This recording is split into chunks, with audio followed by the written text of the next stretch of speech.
most of the geometric terms, they don't have exact definition. They are undefined terms. But we need to start somewhere. We need to have a starting point.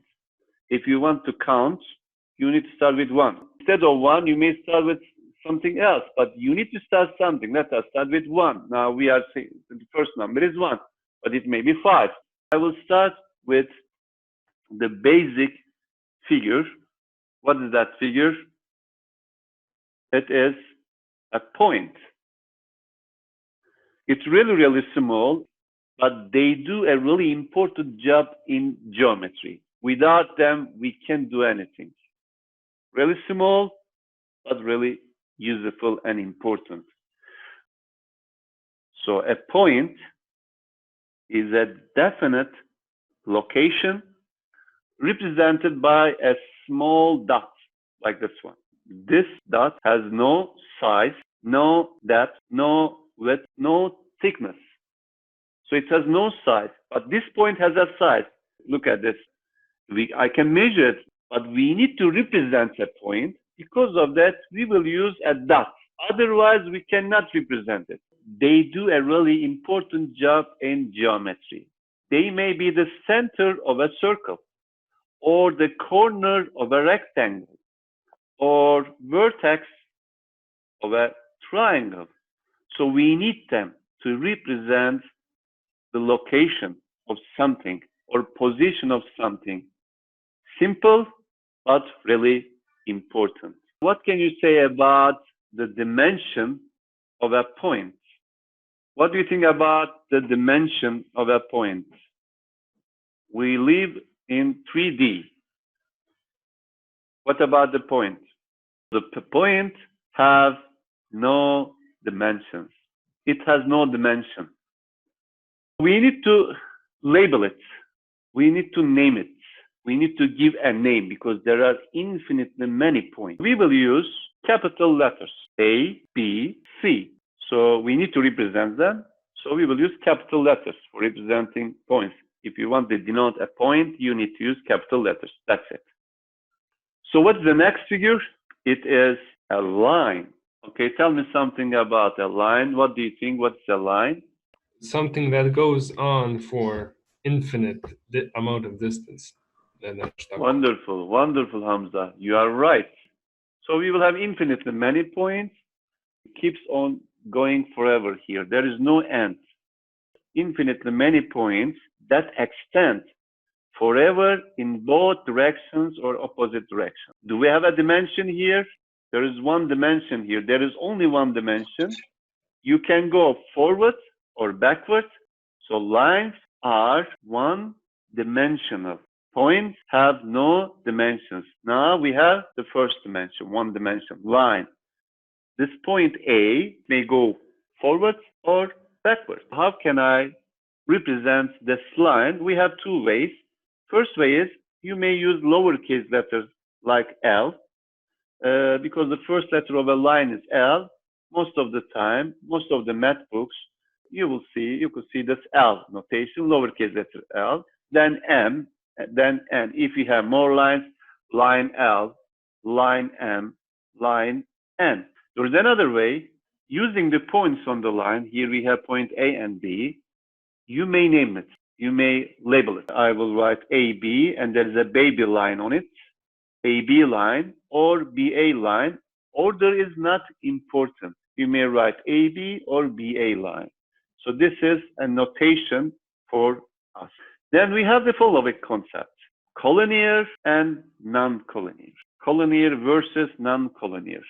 So co is a prefix in English, so it means together. If they are collinear, A, B, and C, all in one line.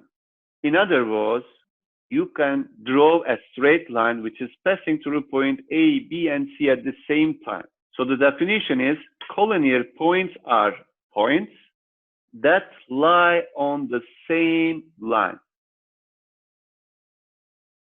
A, B, and C. So we are calling them collinear points here. Non-collinear is negative, non-collinear. So these 3 points are non-collinear points. Why?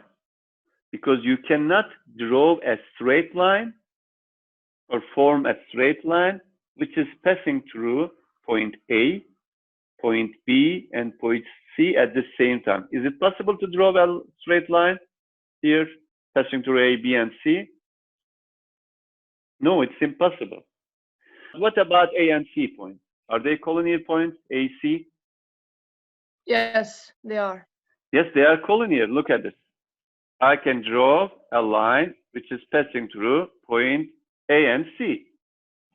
B and C, they are collinear. A and B, they are collinear. In fact, 2 points are always collinear. 2 points, they are always collinear points.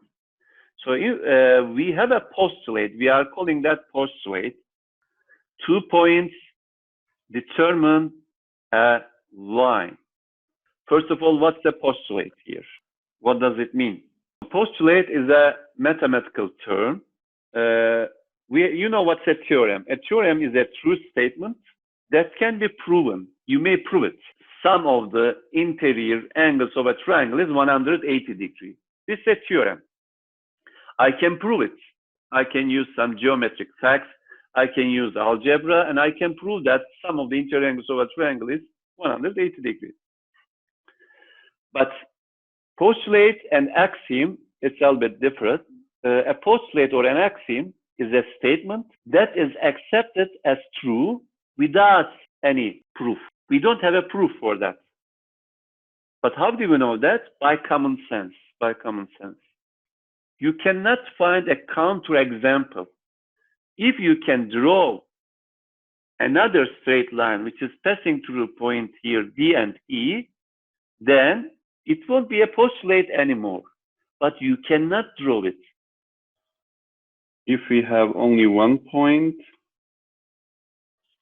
you could draw infinitely many lines which is passing through the point A here.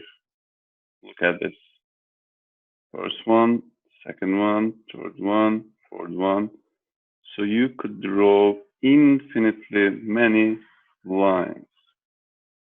But if we have the second point, point B here, then you could draw only one line.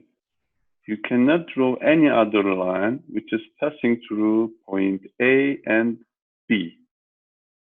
We have a unique line. You cannot draw another straight line. Maybe you can draw a curve passing through point A and B. This is a curve, first one, or you may draw another one, second one, third one. It's possible. But straight line, there is only one straight line. And you may draw a broken line. They are calling this broken line. This one. This is the first one, second one, and so on. But there is only one straight line which is passing through point A and B. 2 points determine a line. In fact, you were using this idea. How? If you want to divide, let's say, A4 paper into 2 columns, you want to draw a middle line. You will take the ruler like that. You will find the midpoint. It's approximately 21 centimeters, 10.5, and you will just plot 1 point there. Then the second point, somewhere here, midpoint. Then you will take a ruler and you will join them. No need to plot the third point because 2 is enough. Then you will draw the line. It will be a midline. Now look at this figure. Just tell me 3 non-collinear points. Who will tell me 3 non-collinear points in this figure? Yes? Tell me 3 non-collinear points here. I will tell you the first group. Point A, point D, and point B, they are non-collinear points. Together, these 3 points they are non-collinear. Sorry. Yes. F, E, B. F, E, B, yes. And they are non-collinear as well, because F, E, B, you cannot draw a straight line which is passing through B, F, and E at the same time. So what can you say about C and E? I have 2 points here, C and E. Are they non-collinear? Point E, and I have point C. Are they non-collinear points? They are lying on two different lines.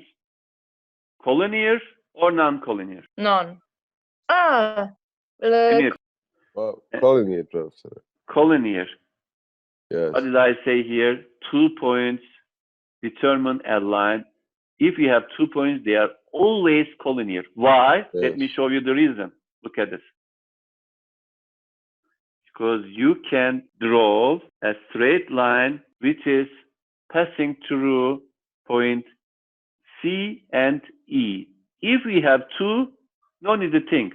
They are collinear. But if we have three, you need to check it. You need to check them. So here you cannot tell me three collinear points, because only A and D, they are collinear. B and C are collinear. F and E are collinear. We have lots of collinear points here, but if you want to tell me the three collinear points, we don't have. Just you need to add E, F. I will add here G. Now we have three collinear points. F, E, and G, they are collinear points because they are on the same line.